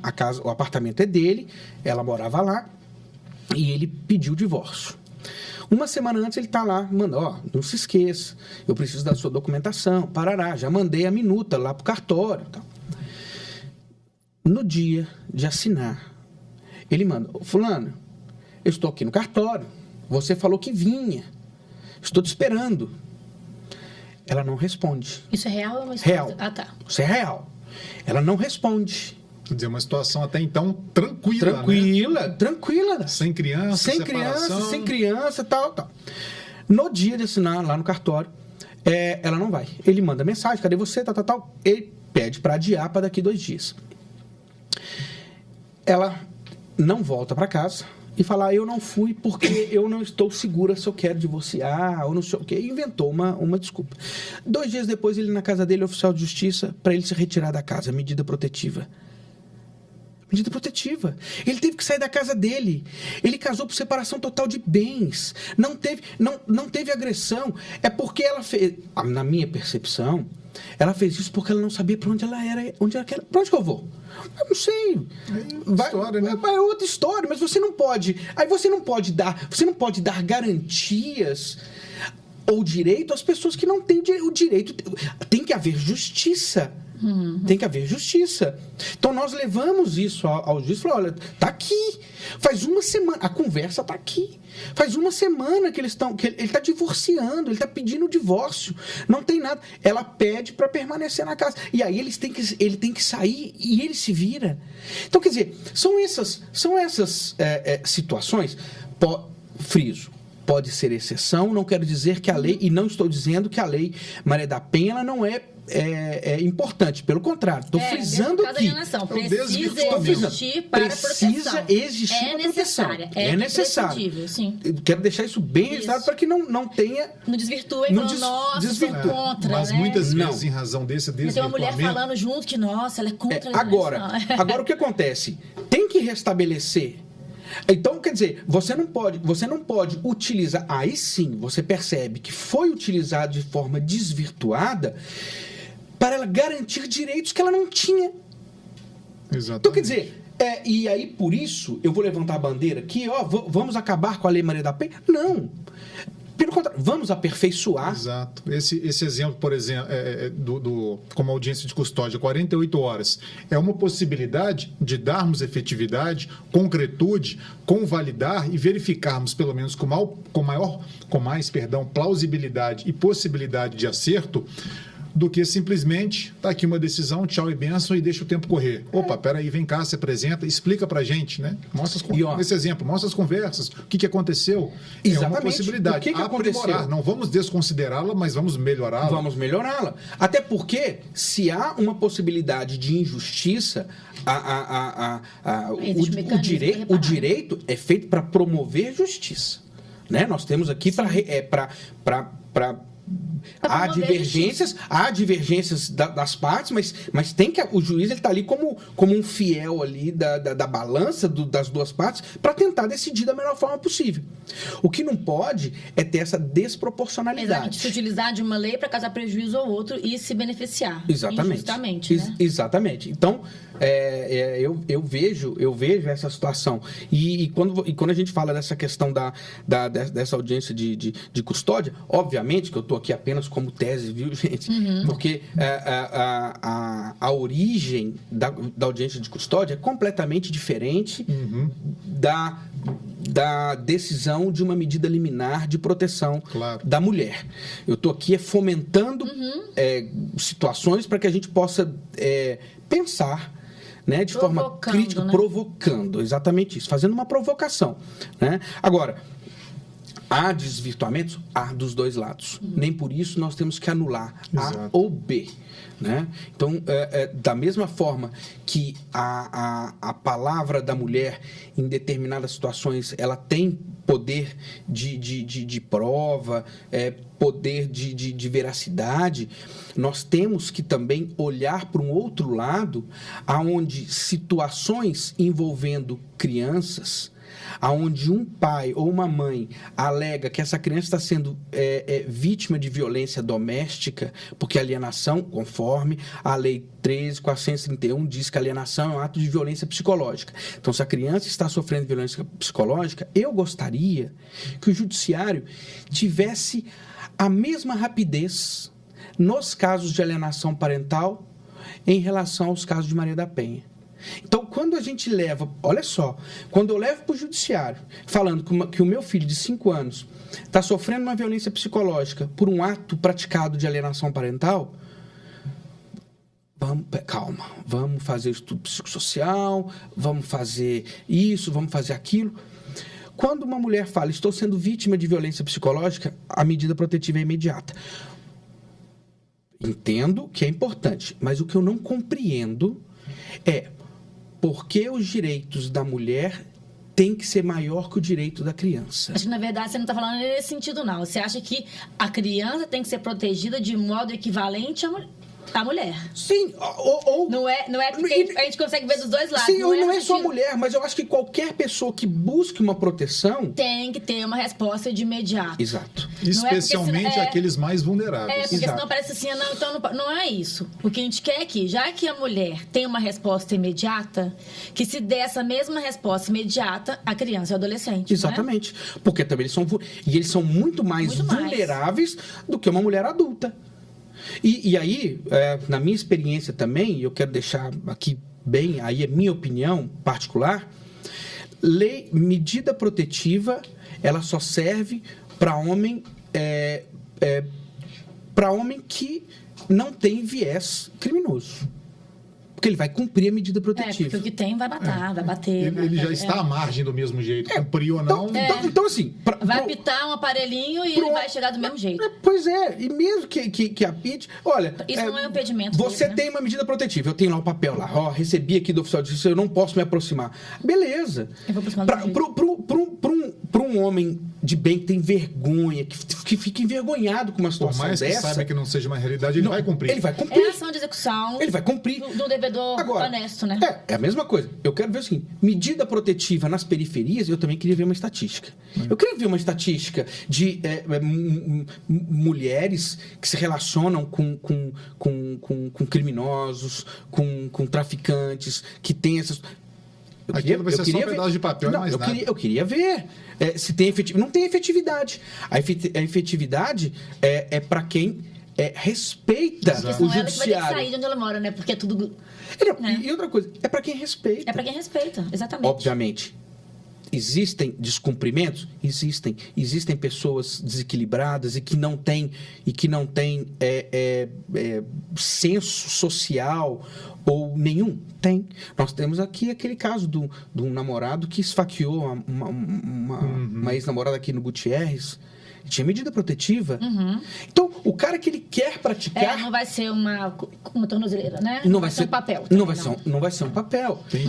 Deve existir mecanismos para dar efetividade àquela decisão, àquela medida protetiva. E por mais que a polícia seja rápida, seja célere, não chegou, apitou, então eu vi. Na hora que ligou, tem um caso de gente também, né, infelizmente, assim, que a gente escuta, de que chegou no lugar onde a mulher trabalhava...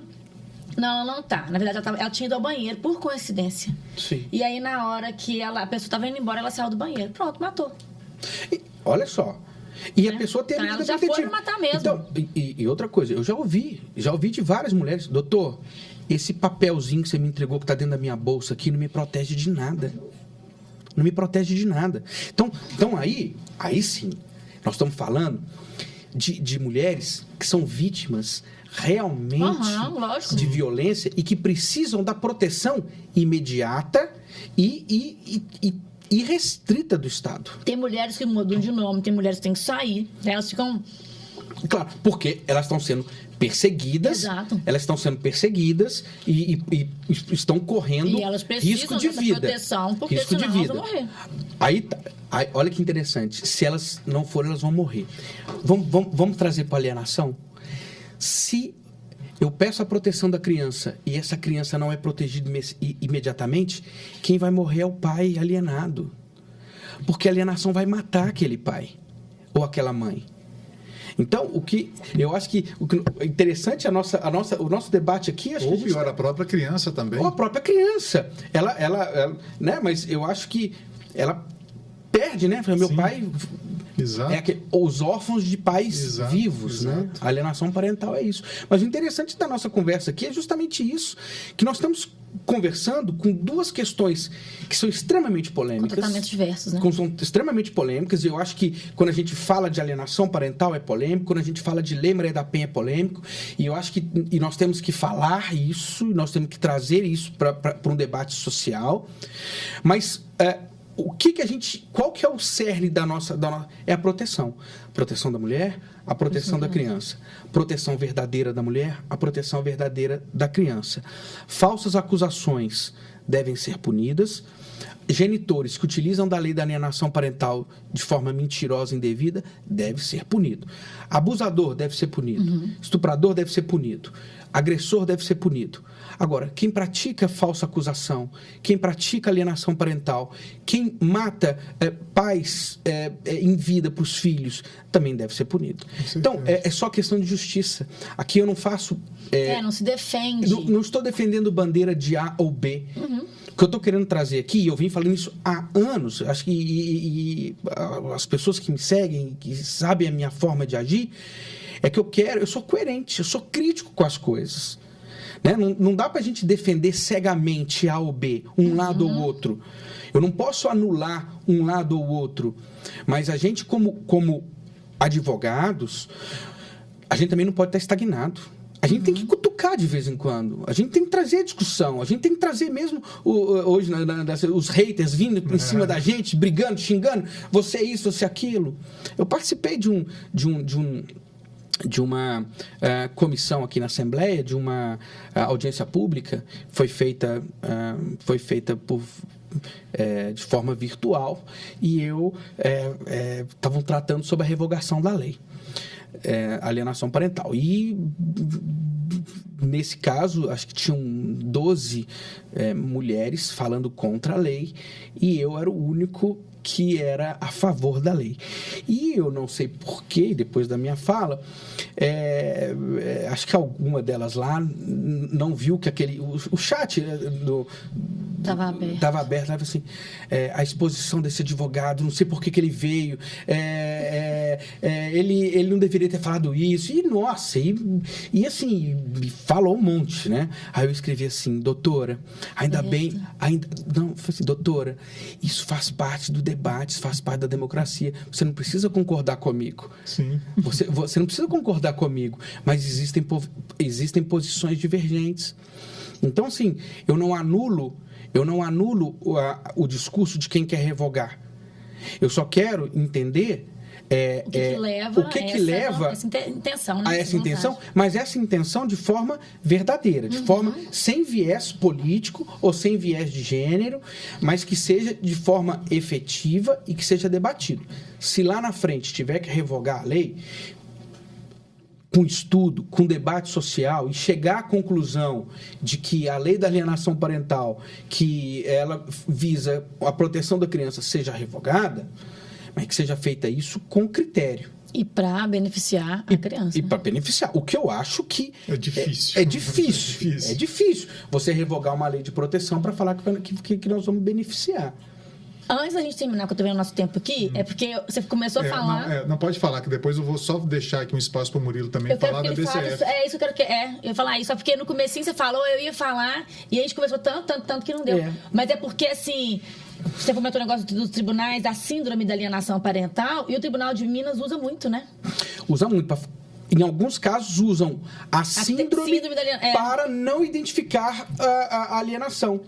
A lei não fala em síndrome. Isso é o discurso. Não tem que ter síndrome. Síndrome não existe. Existe ato. Existe ato objetivo doloso. O ato de afastar.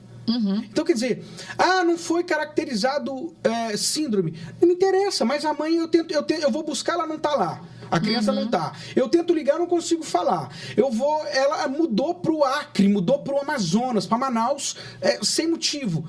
Pô, tá claro. Tá claro que o objetivo é dificultar o contato. Exato. Tá claro que eu quero a criança exclusivamente para mim. Tá claro que eu quero penalizar o outro.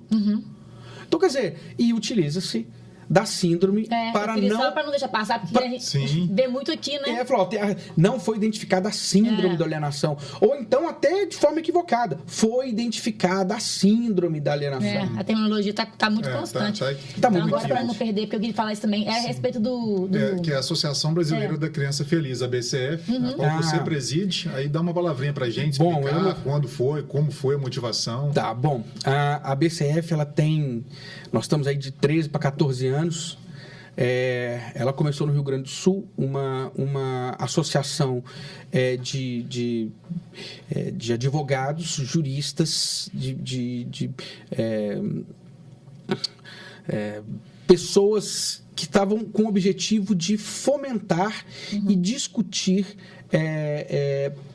tudo que fosse possível de proteção da criança e adolescente. Sim. Então, a BCF acompanha de perto os projetos de lei que são de interesse da criança e do adolescente. Né? É uma associação hoje de âmbito nacional e internacional. A sede é em Ivoti, Rio Grande do Sul. Eu sou presidente hoje da BCF nacional. Nós temos diretores, né, em praticamente todos os estados do Brasil. Né? Nós participamos como a amicus curiae no STF quando houve a tentativa de dizer que a lei era inconstitucional. Então, a BCF, junto com o nosso diretor, Roberto Caldas, lá de Brasília, ministrou a sustentação oral pela manutenção da constitucionalidade da lei. Então, nós somos uma associação extremamente atuante, não somos uma associação de muitos de eventos sociais, não é o nosso objetivo, mas de conscientização, elaboração de livros, artigos científicos, e agora, em setembro, dia 27 e 28 de setembro, em Brasília, nós vamos fazer o nosso Congresso Internacional de Alienação Familiar, né? Nós não decidimos fazer esse ano em Brasília, que vai ser um congresso símbolo da luta, justamente em Brasília, aonde estão tentando revogar a lei. Nós temos hoje na nossa grade de palestrantes tanto profissionais renomados do direito de família, direito sistêmico, psicólogos, médicos, enfim, vários profissionais nacionais que irão participar desse nosso congresso, e palestrantes internacionais, né? Do Chile, de Portugal. Então, vai ser um congresso esse ano maravilhoso. Faço o convite para todos, né? Nas minhas redes sociais, quem quiser, eu tenho todo o link lá para poder fazer as inscrições. Qual que é da associação? A nossa ABCF, ABCF, Associação Criança Feliz, e o meu é Murilo Murilo de Andrade, com 2 L's no Instagram. E é isso, nós continuamos fomentando a discussão, buscando sempre a proteção da criança e do adolescente em todo o âmbito nacional, inclusive em lutas internacionais. Que bacana. E outra, eu sei que nós estamos com o nosso tempo, mas eu queria dizer o seguinte, um outro fundamento das pessoas que estão querendo revogar a lei da alienação de forma, vamos dizer assim, imatura ou sem o devido cuidado, alegar que somente o Brasil tem a lei de alienação parental, o que não é verdade, tá? Então, a Argentina tem uma lei que ela relata exatamente os atos previstos no artigo 2º da lei da alienação, só que não existe uma lei específica. Sim, sim. Só que lá, Darcio, é crime. O genitor que impede o outro de conviver com o filho é crime. Em Portugal também existe uma sanção penal para quem impede o filho de conviver com o outro. Então, os países, por exemplo, na Europa, Portugal, né? Por que eles não têm uma lei específica para isso? Porque já é crime, lá a lei é cumprida. Então, se no meu dia de convivência eu chego para ver meu filho e a mãe não está lá, levou a criança para lá, é polícia. É polícia. Ele vai responder criminalmente no tribunal. Né? Na Argentina, a mesma coisa. Então, esse argumento ele está desconstruído.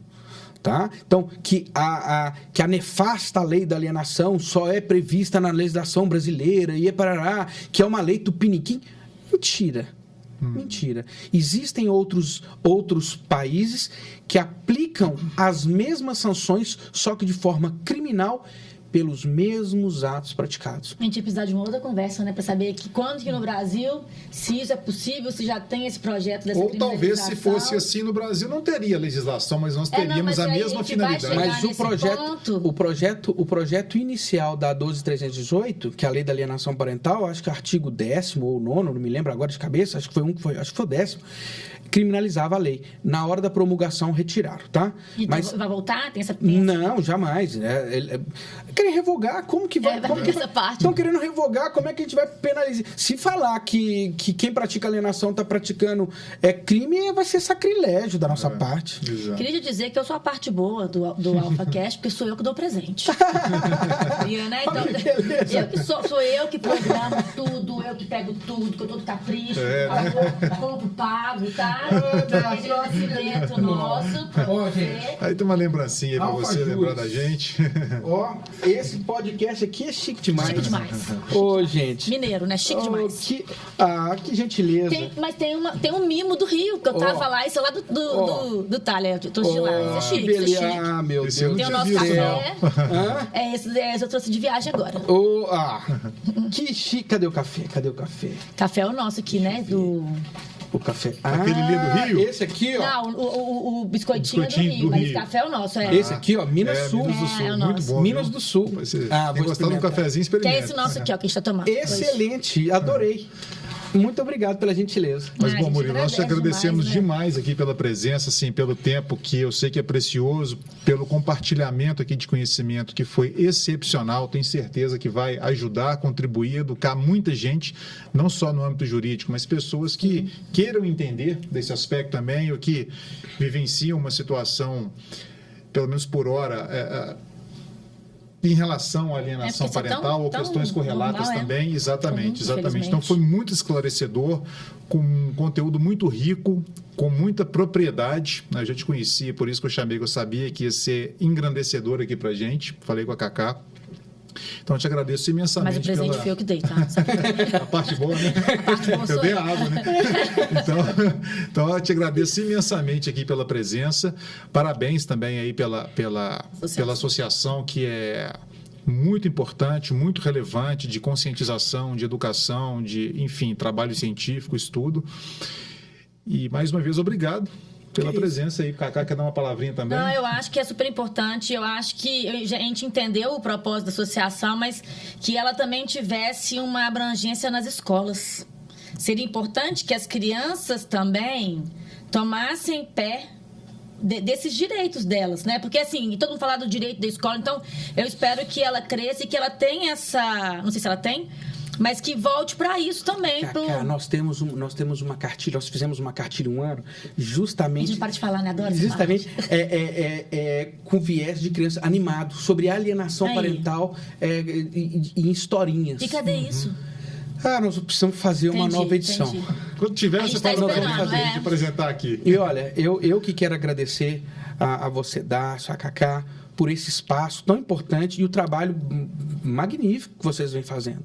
Eu acho que vocês engrandecem o direito, vocês engrandecem a possibilidade da discussão de questões importantes, né? Obrigado por esse espaço, para que eu pudesse falar um pouquinho sobre o que está acontecendo na nossa sociedade, na iminência de uma revogação de uma lei tão importante, né, que é a lei da alienação parental, que essa lei deve permanecer, né, que nós precisamos, no caso, se necessário, aperfeiçoá-la, mas nunca revogá-la. Revogar a lei da alienação, a gente está prejudicando as crianças. Nós estamos anulando o direito fundamental das crianças de amor, de carinho, de convivência, né? E de toda forma, de fazer com que essa criança cresça um cidadão de bem, saudável, emocionalmente, fisicamente, e eu acho que vocês estão dando espaço. Então, quem tem que agradecer aqui sou eu. Meu muito obrigado. A gente foi muito feliz com Muito isso. obrigado. Então, eu agradeço mais uma vez a Cacá, você, Murilo. Bom, e assim, pessoal, a gente vai encerrando mais um episódio do AlphaCast, o podcast do Alpha Juris. Meus agradecimentos, mais uma vez, à editora e livraria De Plácido, à Câmara de Conciliação, Mediação e Arbitragem aqui de Minas Gerais, a Minas do Sul, Cafés Especiais, e ao IDPJus, Instituto de Direito, Processo e Justiça. Até a próxima. Tchau. Tchau, gente. Ai, foi ótimo. A gente podia começar